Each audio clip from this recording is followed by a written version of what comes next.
আসসালামু আলাইকুম।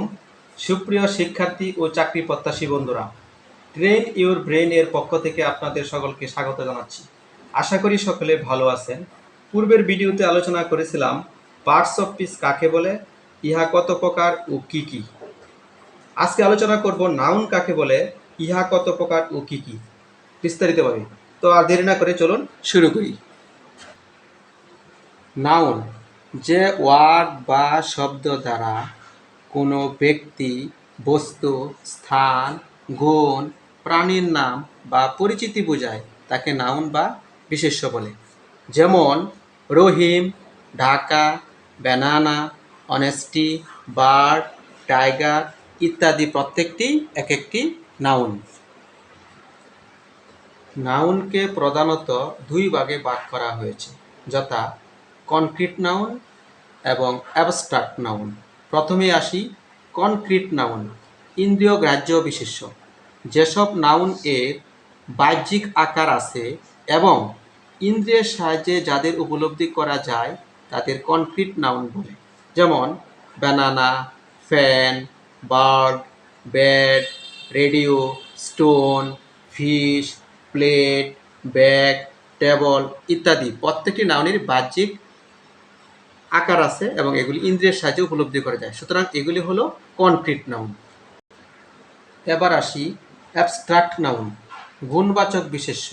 যেসব নাউন দ্বারা কোনো ব্যক্তি বা বস্তুর দোষ, গুণ, অবস্থা বা কর্মের নাম বোঝায় তাকে অ্যাবস্ট্রাক্ট নাউন বলে।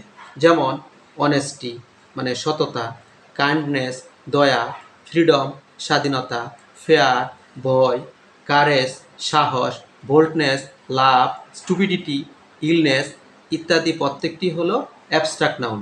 এগুলোকে ইন্দ্রিয়ের সাহায্যে উপলব্ধি করা যায় না। অ্যাবস্ট্রাক্ট নাউনের বাহ্যিক আকার বা অবয়ব নেই, শুধু উপলব্ধি করা যায়, সুতরাং এগুলি হলো অ্যাবস্ট্রাক্ট নাউন। কনক্রিট নাউনকে আবার চার ভাগে ভাগ করা হয়েছে, যথা প্রথমে আসি প্রপার নাউন, সংজ্ঞাবাচক বিশেষ্য। যে নাউন দ্বারা নির্দিষ্ট ব্যক্তি, বস্তু বা স্থানের নাম বোঝায় তাকে প্রপার নাউন বলে। যেমন রিফাত, রেহেনা, সানডে, দি মেঘনা, কুতুব মিনার, দি তাজমহল, নজরুল ইসলাম, ঢাকা ইত্যাদি প্রত্যেকটি হলো প্রপার নাউন। তারপরে আসি কমন নাউন, জাতিবাচক বিশেষ্য। যে নাউন দ্বারা এক জাতীয় ব্যক্তি, প্রাণী, বস্তু বা স্থান প্রত্যেকের সাধারণ নাম বোঝায় তাকে কমন নাউন বলে।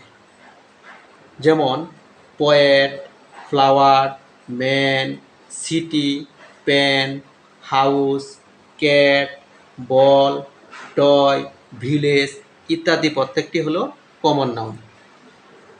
এখন আসি প্রপার নাউন এবং কমন নাউনের বিষয়টি একটি টেবিলের সাহায্যে স্পষ্ট করলে বুঝতে সুবিধা হবে।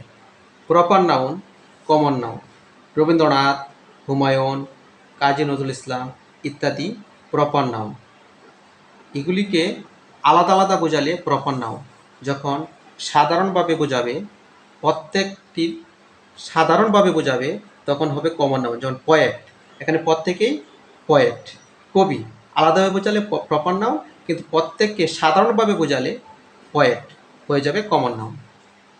ঠিক তদ্রূপ রোজ, লিলি, লোটাস, সানফ্লাওয়ার প্রত্যেককে আলাদাভাবে বোঝালে প্রপার নাউন এবং সাধারণভাবে বোঝালে ফ্লাওয়ার কমন নাউন হয়ে যাবে। তারপর আছে রহিম, রাসেল, সজীব প্রত্যেকেই আলাদা আলাদা প্রপার নাউন।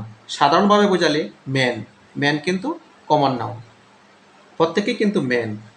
সাধারণভাবে বোঝালে কমন নাউন।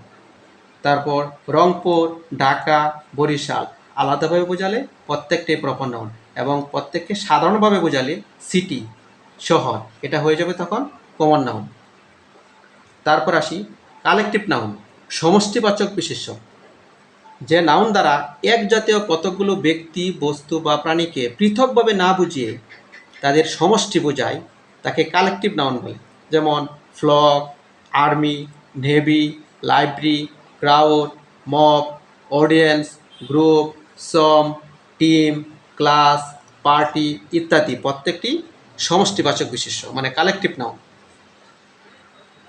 এবার আসি ম্যাটারিয়াল নাউন, বস্তুবাচক বিশেষ্য, যে নাউন দ্বারা কোনো পদার্থের সমস্ত অংশকে বোঝায় এবং যাকে সংখ্যা দিয়ে গণনা করা যায় না, শুধু পরিমাপ করা যায়, তাকে ম্যাটেরিয়াল নাউন বলে। যেমন অয়েল, ঘি, water, rice, flower, sugar, jute, cotton, gold, copper, iron ইত্যাদি প্রত্যেকটি হলো ম্যাটেরিয়াল নাউন।